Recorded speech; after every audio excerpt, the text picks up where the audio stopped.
Hello students, video शुरू करने से पहले प्लीज चैनल को लाइक, शेयर और सब्सक्राइब जरूर करें।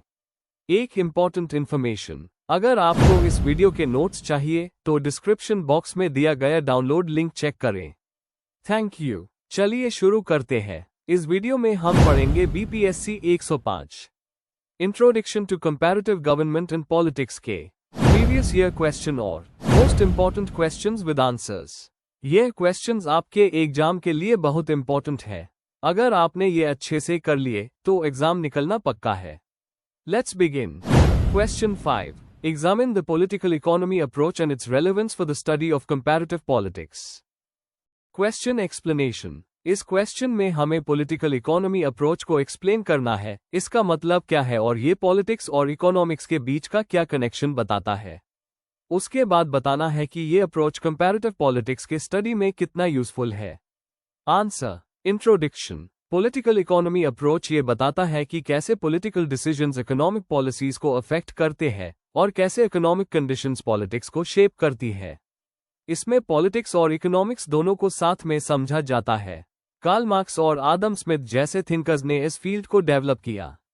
कंपैरेटिव पॉलिटिक्स में ये अप्रोच बहुत काम आता है जब हम अलग अलग कंट्रीज के पॉलिटिकल सिस्टम्स कंपेयर करते हैं। Main body. 1. Political economy approach का basic concept. Political economy 3 subjects का मिक्स है: पॉलिटिकल साइंस, इकोनॉमिक्स और सोशियोलॉजी। इसमें यह देखा जाता है कि पॉलिटिकल इंस्टीट्यूशंस और इकोनॉमिक सिस्टम एक दूसरे को कैसे इन्फ्लुएंस करते हैं। पावर, रिसोर्सेस का डिस्ट्रीब्यूशन और पॉलिसी मेकिंग इसके में फोकस होते हैं। एग्जाम्पल, कैपिटलिस्ट देशों में मार्केट को ज्यादा फ्रीडम होती है जबकि सोशलिस्ट देशों में स्टेट का रोल स्ट्रॉन्ग होता है। 2. की theoretical perspectives. Marxist view class struggle को मैं पॉइंट मानता है और कहता है कि स्टेट रूलिंग क्लास के इंटरेस्ट में काम करता है। लिबरल व्यू फ्री मार्केट, कम स्टेट इंटरवेंशन और इंडिविजुअल फ्रीडम पे फोकस करता है। इंस्टीट्यूशनलिस्ट व्यू इंस्टीट्यूशंस का इम्पैक्ट पॉलिटिकल और इकोनॉमिक रिजल्ट्स पे देखता है।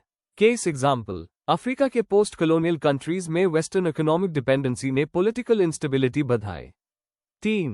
कंपैरेटिव पॉलिटिक्स में इसकी रेलेवेंस बताता है कि कुछ देश तेजी से डेवलप कैसे करते हैं और कुछ पीछे क्यों रह जाते हैं। इकोनॉमिक रिफॉर्म्स में स्टेट का रोल समझने में हेल्प करता है, जैसे चीन का मार्केट सोशलिज्म। ग्लोबलाइजेशन, ट्रेड और फॉरेन एड का डोमेस्टिक पॉलिटिक्स पे क्या इफेक्ट होता है, ये भी समझाता है। एग्जाम्पल, लैटिन अमेरिका में IMF रिफॉर्म्स ने पॉलिटिकल अनरेस्ट क्रिएट किया और सोशल पॉलिसीज बदली। 4. आज के टाइम में इसका वेलफेयर पॉलिसीज, टैक्स रिफॉर्म्स और लेबर लॉज जैसे टॉपिक्स पॉलिटिकल इकोनॉमी के थ्रू एनालाइज किए जाते हैं। पॉपुलिस्ट मूवमेंट्स और इकोनॉमिक नेशनलिज्म का राइज भी इस अप्रोच से समझा जा सकता है। एग्जाम्पल, ब्रेक्सिट को समझने के लिए यह देखा गया कि इकोनॉमिक डिसैटिस्फैक्शन ने पॉलिटिकल डिसीजन को इन्फ्लुएंस किया। कंक्लूजन, पॉलिटिकल इकोनॉमी एक ऐसा अप्रोच है जो बताता है कि पॉलिटिक्स और इकोनॉमिक्स का रिलेशन कितना गहरा है। इससे हमें सिर्फ सुपरफिशियल बातें नहीं बल्कि डीपर समस्याएं और उनके रूट्स समझ में आते हैं। कंपैरेटिव पॉलिटिक्स में ये अप्रोच डेवलपमेंट, इनइक्वालिटी और गवर्नेंस जैसे इश्यूज को समझने के लिए बहुत हेल्पफुल है। अगर आपको इस वीडियो के नोट्स चाहिए तो डिस्क्रिप्शन बॉक्स में दिए गए डाउनलोड लिंक को जरूर चेक करें। Thank you. Let's see the next question. Question 6. Critically examine the major issues and challenges facing the socialist states. Question explanation. इस क्वेश्चन में हमें यह समझना है कि सोशलिस्ट कंट्रीज को आज के टाइम में कौन कौन सी बड़ी समस्याओं का सामना करना पड़ रहा है।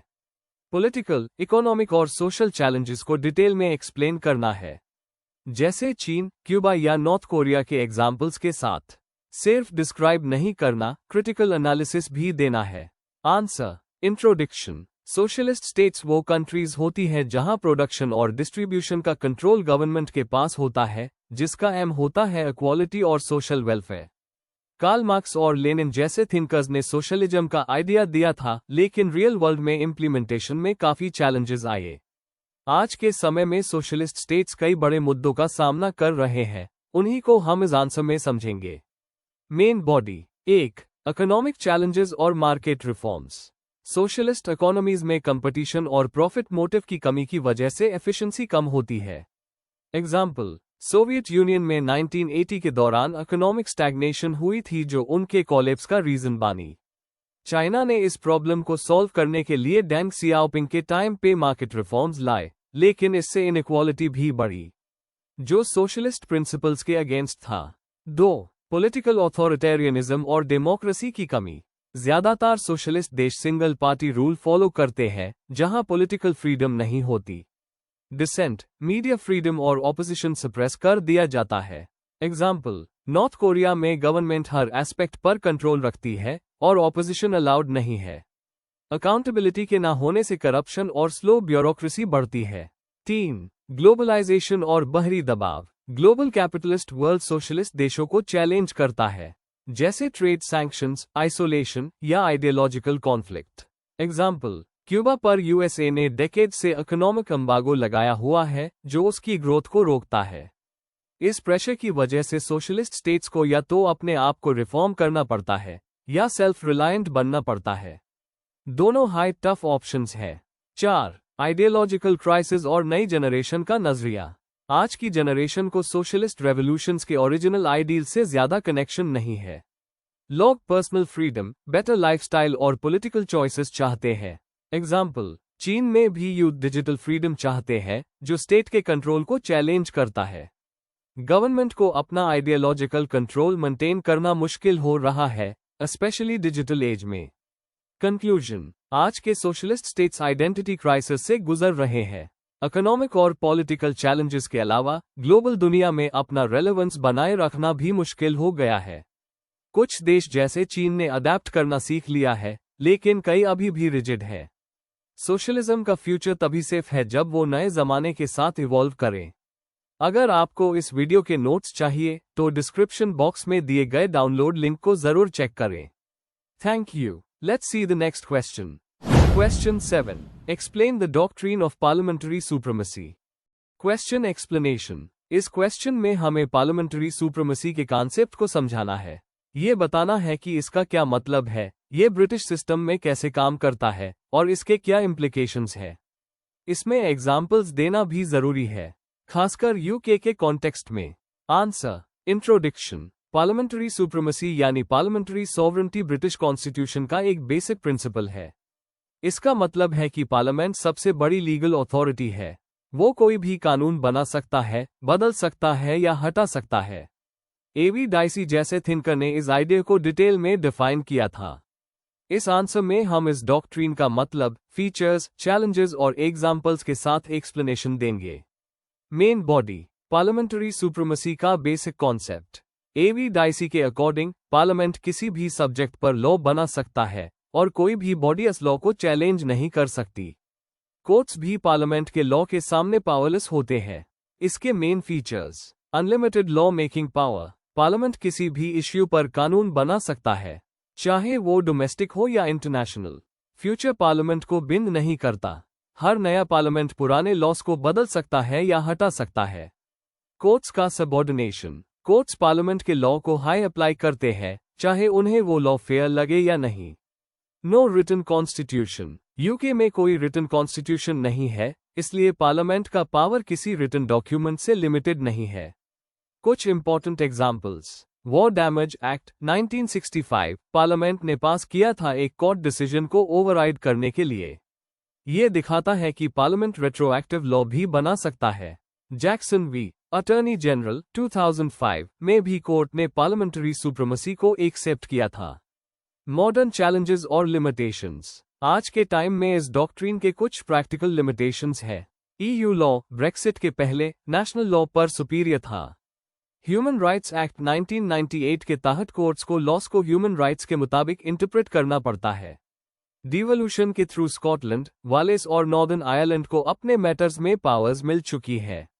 पब्लिक ओपिनियन और इंटरनेशनल कमिटमेंट्स भी पार्लियामेंट के डिसीजंस को इनडायरेक्टली इन्फ्लुएंस करते हैं। रेलेवेंस और क्रिटिसिज्म। कुछ लोग कहते हैं कि इतनी एब्सोल्यूट पावर डेंजरस हो सकती है। यह मेजॉरिटेरियन टिरनी बन सकती है, लेकिन डेमोक्रेटिक चेक्स जैसे मीडिया, इलेक्शंस, जुडिशरी और कन्वेंशंस पार्लियामेंट के ऊपर इनफॉर्मल कंट्रोल रखते हैं। ब्रेक्सिट के बाद यूके ने फिर से पार्लियामेंट्री सुप्रीमेसी को असर्ट किया है। कंक्लूजन। पार्लियामेंट्री सुप्रीमेसी यूके के सिस्टम का एक पावरफुल प्रिंसिपल है, लेकिन आज के कॉन्स्टिट्यूशनल एनवायरनमेंट में इस डॉक्ट्रिन का प्रैक्टिकल एप्लीकेशन मॉडरेट हो चुका है। समझना जरूरी है कि कानून कैसे बनता है और पार्लियामेंट का रोल क्या है। अगर आपको इस वीडियो के नोट्स चाहिए तो डिस्क्रिप्शन बॉक्स में दिए गए डाउनलोड लिंक को जरूर चेक करें। Thank you. Let's see the next question. Question 8. Write short notes on the following in about 200 words each. A. Emergence of Communist Party in China. B. Nigerian Federalism. Question explanation.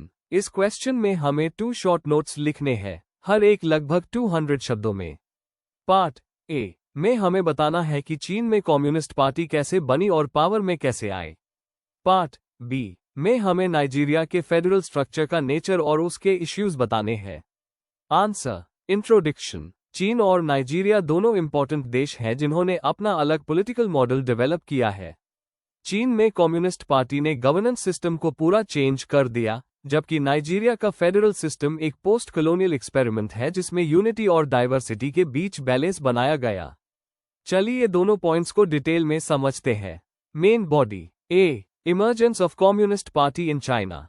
Historical background. Communist party of China (CPC) 1921 में Shanghai में बनी, जब देश में अफरा तफरी थी और ब्रिटिश और जापानीज इंटरफेरेंस था। ये पार्टी एक अल्टरनेटिव थी फेलिंग मोनार्की और कुओमिंटांग (KMT) के अगेंस्ट।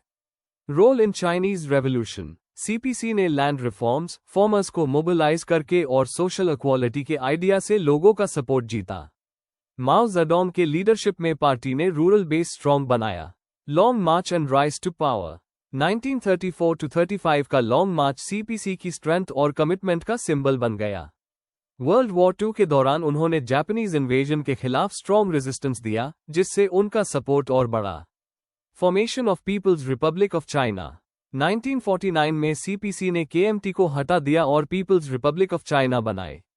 तब से चीन एक सिंगल पार्टी रूल में है जो इकोनॉमी और गवर्नेंस दोनों में पावरफुल बना है। B. Nigerian federalism. Historical background. 1954 में ब्रिटिश रूल के टाइम नाइजीरिया ने फेडरल सिस्टम अडॉप्ट किया जिससे एथनिक डाइवर्सिटी हैंडल हो सके। इंडिपेंडेंस के बाद भी ये सिस्टम चलता रहा, लेकिन काफी इश्यूज आए। Ethnic and regional diversity. Nigeria में 3 मेजर एथनिक ग्रुप्स हैं: Hausa Fulani north, Yoruba west और इग्बो ईस्ट। फेडरलिज्म का एम था कि सबको इक्वल पावर माइल और कॉन्फ्लिक्ट्स ना हो। Military rule in centralisation. कई बार मिलिट्री कूज ने सिस्टम को सेंट्रलाइज कर दिया। डेमोक्रेसी वापस आए लेकिन पावर शेयरिंग ऐप भी प्रॉपर्ली नहीं हो पाए है। Contemporary issues. Oil rich niger delta जैसे एरियाज में रिसोर्स कंट्रोल का इशू है। कई लोग डिमांड करते हैं कि सिस्टम रिस्ट्रक्चर हो जिससे हर रीजन को प्रॉपर राइट्स मिल सके। कंक्लूजन। चीन में कम्युनिस्ट पार्टी का आना एक बड़ी पॉलिटिकल चेंज थी जो आज भी उसकी आइडेंटिटी बन चुकी है। नाइजीरिया में फेडरलिज्म एक स्ट्रगल रहा है यूनिटी और ऑटोनॉमी के बीच बैलेंस बनाने का।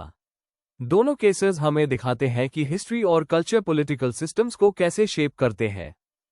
Before we end, please like, share and subscribe the channel for more such study materials and one important information. अगर आपको नोट्स चाहिए तो डिस्क्रिप्शन बॉक्स में डाउनलोड लिंक दिया हुआ है, जरूर चेक करें। Thank you.